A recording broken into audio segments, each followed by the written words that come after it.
द्रौपदी के पूर्व जन्म की कहानी। महाभारत में द्रौपदी का नाम सबसे शक्तिशाली महिलाओं में शामिल किया जाता है। महाभारत की कहानी के अनुसार पूर्व जन्म में द्रौपदी एक गरीब विधवा ब्राह्मणी थी, जिसका पति किसी गंभीर बीमारी से पीड़ित होकर मर गया था। द्रौपदी की अधूरी इच्छाएं ही उनके 5 पतियों की प्राप्ति का कारण बनी। आइए जानते हैं द्रौपदी के पूर्व जन्म की कहानी। महाभारत में द्रौपदी के किरदार को बहुत ही शक्तिशाली महिला माना जाता है। द्रौपदी राजा द्रुपद के यज्ञ कुंड से अवतरित हुई थी, इसलिए द्रौपदी को यज्ञसेनी नाम से भी जाना जाता है।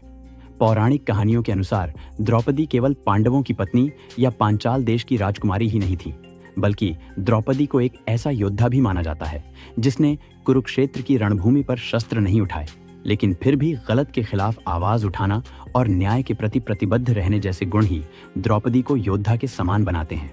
द्रौपदी के पूर्व जन्म की बात करें तो पूर्व जन्म में ज्यादा पाने की लालसा, या फिर यूं कहें कि लालच के कारण द्रौपदी ने ऐसी भूल कर दी जिससे उन्हें अगले जन्म में 5 पति मिले। आइए जानते हैं द्रौपदी के पूर्व जन्म की कहानी और 5 पतियों का रहस्य। महाभारत के आदि पर्व में द्रौपदी के जन्म की कथा में व्यास जी ने लिखा है कि द्रौपदी यानी यज्ञ से जन्मी यज्ञसेनी पिछले जन्म में एक गरीब ब्राह्मणी थी। उसका पति हमेशा बीमार रहता था। इस कारण से उस ब्राह्मणी महिला को पति से कोई भी सुख नहीं मिल पाया। वहीं एक दिन इस महिला का पति बीमारी से मर गया, जिसके बाद गरीब ब्राह्मणी महिला विधवा हो गई। यह दुखियारी महिला हमेशा सोचा करती थी कि काश उसका पति स्वस्थ और सर्वगुण संपन्न होता तो उसकी हर इच्छा पूरी हो जाती। इन अधूरी इच्छाओं का बोझ उसे अंदर से खाए जा रहा था। विधवा ब्राह्मणी के पति के मर जाने के बाद उसे समाज द्वारा बहुत ही यातना सहनी पड़ी। साथ ही घर में कोई कमाने वाला व्यक्ति भी नहीं था, इसलिए इस महिला को हमेशा भूखे पेट ही दिन गुजारने पड़ते।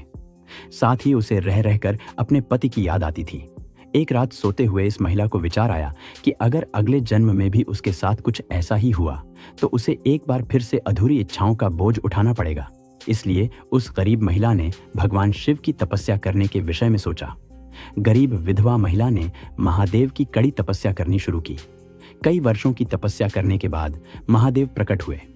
महादेव को सामने खड़ा पाकर गरीब विधवा महिला अति उत्साहित हो गई और उसने अगले जन्म में सर्वगुण संपन्न पति की विशेषताएं बतानी शुरू कर दी। द्रौपदी ने ऐसी विशेषताएं बताईं जो किसी भी एक मनुष्य में होना लगभग असंभव था, लेकिन महिला अपनी कामना पर अडिग रही और विभिन्न विशेषताओं वाले पति का ही वरदान मांगा। उसने कहा कि हे महादेव, अगले जन्म में इन सभी विशेषताओं वाला पति मुझे प्रदान करें। अति उत्साह में उस महिला ने 5 बार यही बात दोहराते हुए प्रार्थना की। महादेव अपने भक्तों की हर मनोकामना पूरी करते हैं, इसलिए उन्होंने उस महिला को उसके हठ के अनुसार वरदान दे दिया। पूर्व जन्म की अधूरी इच्छाओं की वजह से द्रौपदी पूर्व जन्म में लालसा से भर गई थी। आप इसे मानवीय कमजोरी कहें या फिर कुछ पाने की अति लालसा, लेकिन यही भूल द्रौपदी के 5 पतियों की आधार बनी। महाभारत में पांचाल देश के राजा द्रुपद ने अपनी बेटी द्रौपदी का स्वयंवर रचाया। इस स्वयंवर की शर्त यह थी कि जो भी राजा या राजकुमार पानी में मछली का प्रतिबिंब देखकर उसकी आंख पर निशाना साधेगा, द्रौपदी उसे अपना वर चुन लेंगी। द्रौपदी के स्वयंवर में दूर दूर से कई राजा महाराजा आए थे। इनके बीच अर्जुन भी था। अर्जुन ने शर्त को पूरा करते हुए मछली की आंख पर निशाना लगाया और इस तरह स्वयंवर प्रतियोगिता जीतते हुए द्रौपदी को जीवन साथी के रूप में प्राप्त कर लिया। अर्जुन जब सभी भाइयों और द्रौपदी को लेकर वन में पहुंचे तो पांडवों की माता कुंती किसी कार्य को करने में व्यस्त थी।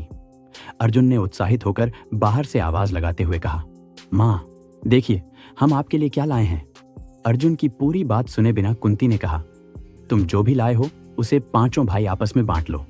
कुंती के मुंह से यह बात सुनकर अर्जुन को अपनी भूल का एहसास हुआ कि उसने भूल से किसी मनुष्य के लिए कैसे शब्दों का इस्तेमाल किया है। लेकिन जब कुंती को द्रौपदी के बारे में पता चला तो उसे बहुत क्रोध आया और कुंती ने हट करते हुए कहा कि तुमने एक कन्या के लिए ऐसे शब्दों का प्रयोग किया है जैसे वो कोई वस्तु हो, इसलिए अब मेरी बात को पूरा करो और 5 भाई इस कन्या से विवाह कर लो।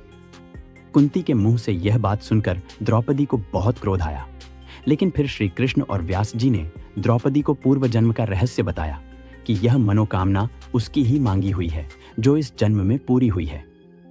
इस तरह द्रौपदी का विवाह 5 पांडवों युधिष्ठिर, अर्जुन, भीम, नकुल और सहदेव से करा दिया गया और पूर्व जन्म की भूल की वजह से द्रौपदी को 5 पति प्राप्त हुए।